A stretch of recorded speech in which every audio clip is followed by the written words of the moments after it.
to a brand new video. It's Manga Fairy. I mentioned in my Eden Zero video that I apologize for all of this mess going on.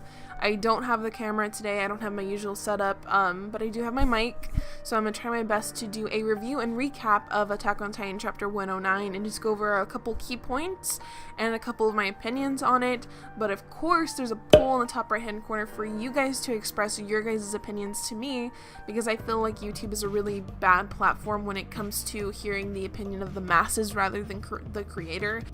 Anyways, with the last video, in the last chapter 108, 50% of you thought it was 5 stars, 25% of you thought it was 4 stars, and 25% thought it was 3 stars. Of course, we didn't have that many people voting, but it was a kind of wide variety of opinions. Again, a dense chapter with a lot of information can get you really far when it comes to building a plot and an actual world, but when you're straying so far off the path of what you originally started off on with all of the suspense and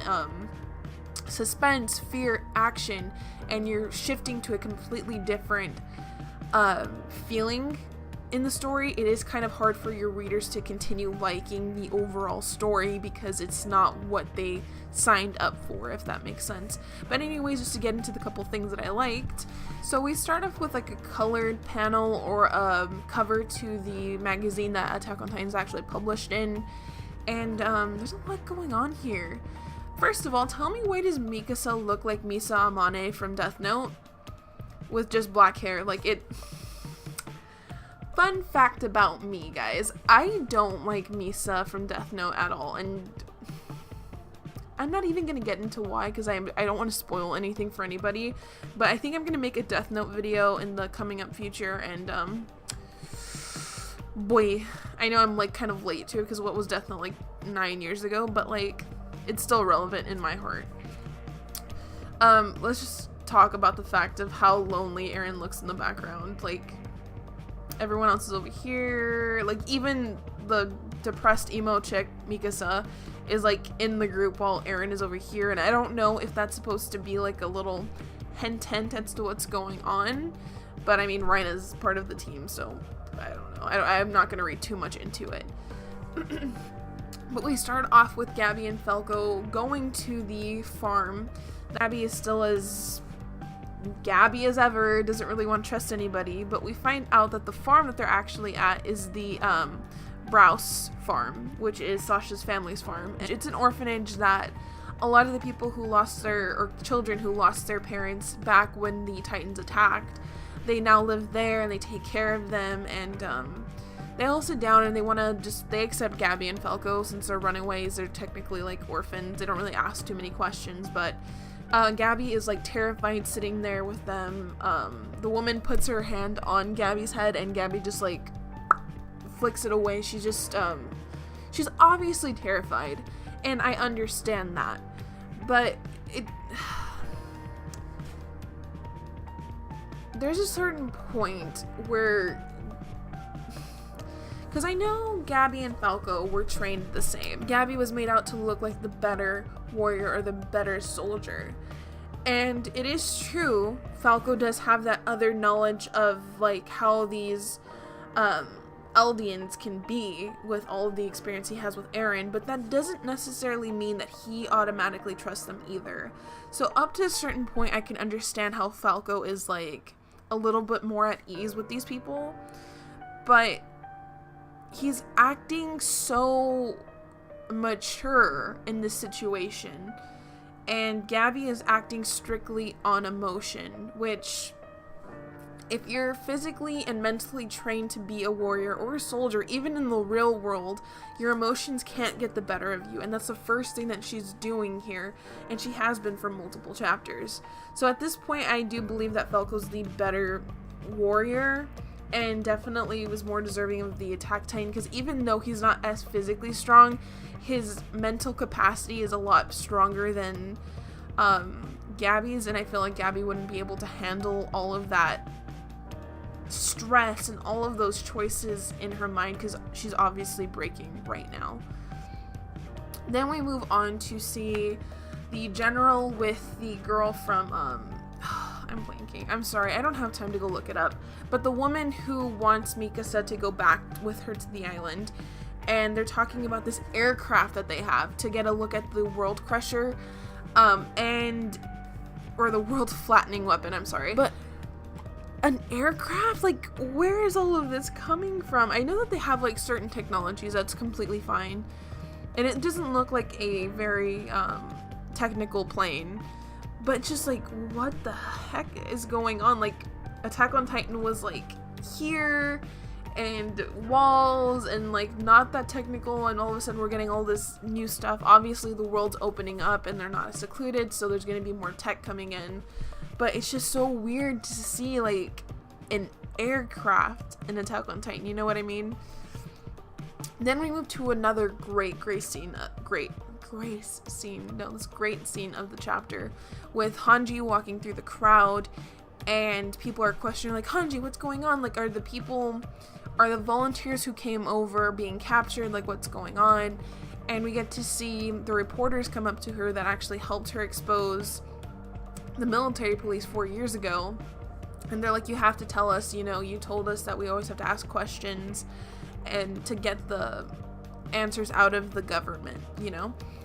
And she just walks away, and she's like, some things are better left, like, unsaid, or something along those lines. And we actually meet the people who leaked the information, and it was Holger, Wim, and Lucy. And this scene kind of creeped me out. I know that wasn't the intention of the author, and I'm sure not a lot of people felt that way, but it creeped me out because it seemed like these people were, like, Eren fan girls, if that makes sense. Like, they'll follow Eren towards whatever, they'll do anything for Eren's plan, and that really didn't settle well with me, because Eren acts on impulse.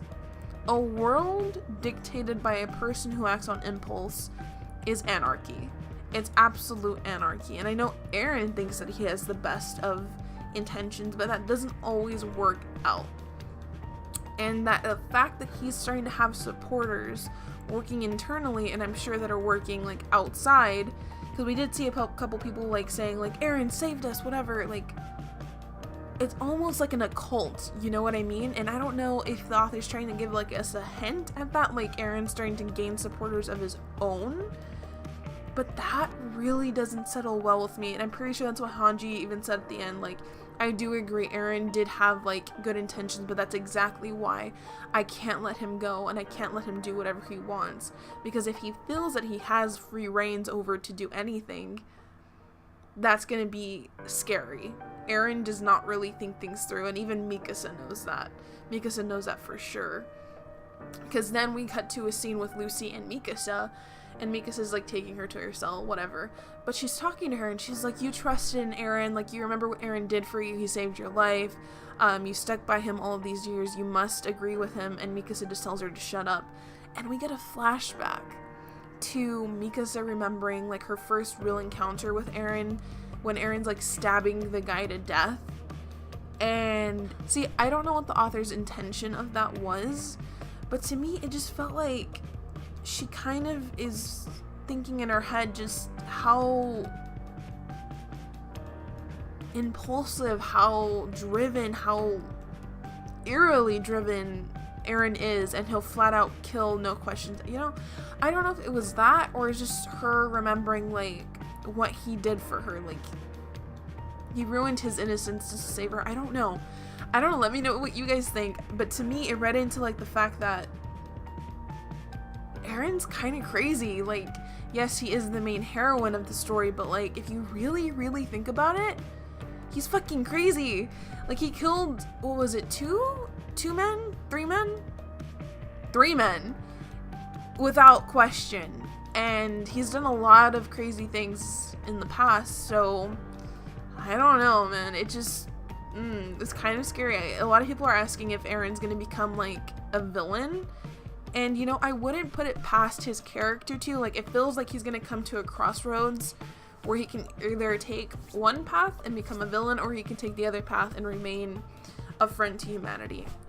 I'm not really sure. Again, sound off in the comments below.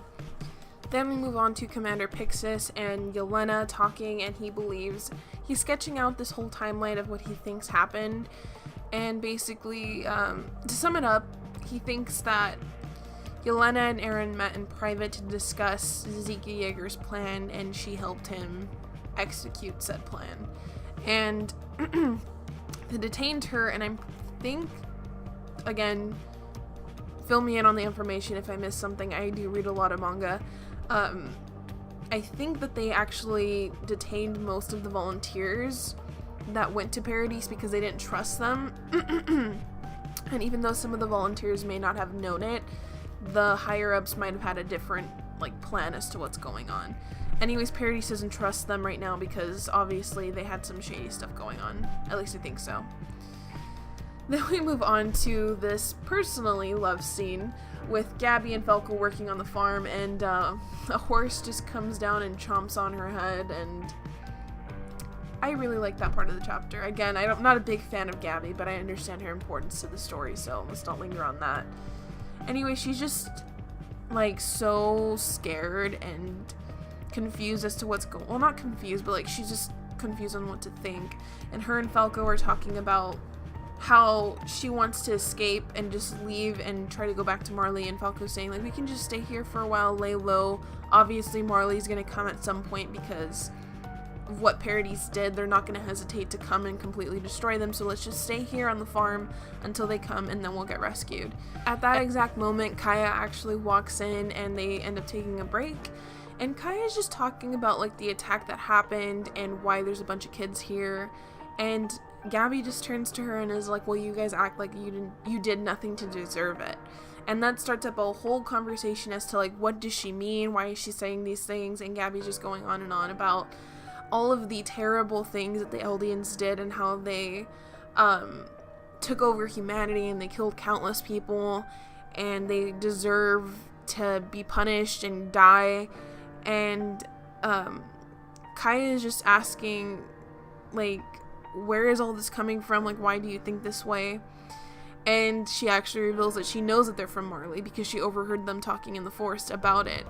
And Falco's like, oh, well, why didn't you say anything? And he's actually intrigued as to why she hadn't said anything. And Gaby just grabs this fucking pitchfork and tries to kill her. And these guys think that they're playing. I don't know. I thought that was kind of dumb. But her first instinct is to kill her because she knows and she's afraid that she's gonna tell, but obviously she doesn't obviously she doesn't snitch. And again, they're kind of confused as to why she would do that, but she wants to show them something. So she takes them back to the house that we saw her mother die in, and where she saw her mother dying, and she walks them through what happened that day. And Falco is immediately apologetic about it, and he understands that that's terrible. But Gaby starts up with her thing again, but you people are devils, you deserve everything that came to you. And, finally Kaya had enough. She gets in her face, why did my mother deserve to die? I know that she did nothing to deserve this.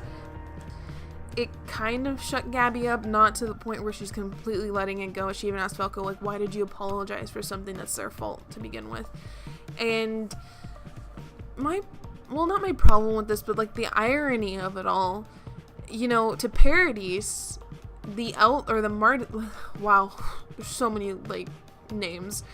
The Marleyans are the ones who suppressed humanity, who killed thousands of people, who did all of these things. And this isn't the generation that did that to the world. These are people that completely had their minds altered and had no choice but to live in the walls and accept their fate, and thought that they were gonna die anyway, and had to live every single moment of their life out in fear, while Marley and the rest of the world lived on, and they moved past everything, and they prospered.